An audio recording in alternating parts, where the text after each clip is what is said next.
Пред малиот екран. Првачето Ета неодамна гостуваше во една детска емисија на телевизија. Како се случи тоа, се прашувате?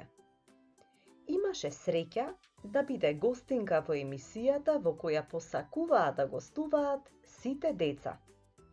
Ета е среќно дете. Внимавај што ќе кажеш. Ја советуваше таткој додека го чекаа водителот во просториите на телевизијата. Прво убаво размисли, а потоа одговори. Аман, тато, те молам, 100 пати сум ја гледала емисијата. Знаеш ли колку лесни прашања поставуваат? Ако, ама ти, што јас? Зар јас не знам кој ми е татко, која ми е мајка, кое одделение сум? Ете, тоа прашуваат. Добро, попушти таткото. Ти си знаеш. Секако дека знам, и математика знам, и природни науки знам, што и да ме прашаат, се си знам, зборуваше сигурно и убедливо. За кратко време, водителот се појави на врата. Тој застана покрај Ета и рече: Здраво, јас сум. Знам, рече Ета, знам кој сте, но доцните точно 5 минути.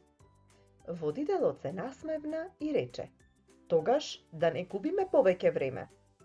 Откако и го наместија микрофонот, се упатија кон студиото. Почекајте тука, му рекоа на таткото. Се гледаме за 1 час. Времето брзо помина. Водителот и Ета насмејани влегоа во просторијата. Умно дете Евгенија, ја пофали тој.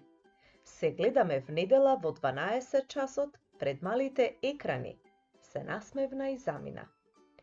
Во неделата целото семејство се нацрта пред телевизорот.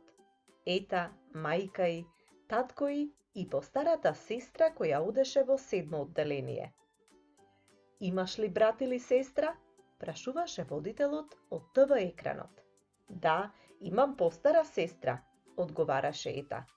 Таа по цел ден вежба задачи по математика со минус и плюс и јас си кажувам како да ги реши.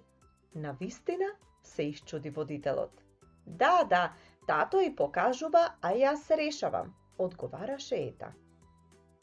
Мајката и таткото се насмеја, а сестрата извика. Што? Таа ми ги решавала задачите. Како ќе се појавам утре на училиште?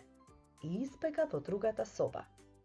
А Ета ги погледна сите со чудење, го крена носето и едва и сопирајќи ги солзите рече: Не знам што е смешно, гласот веќе и требереше, но сега знам дека не сум среќно дете.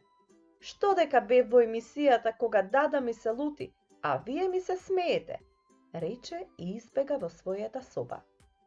Мајката и таткото го исклучија телевизорот и потрчаа по своите деца. А вие, драги дечиња, што мислите? Зошто се налути сестра и на Ета? И зошто Ета избега во својата соба?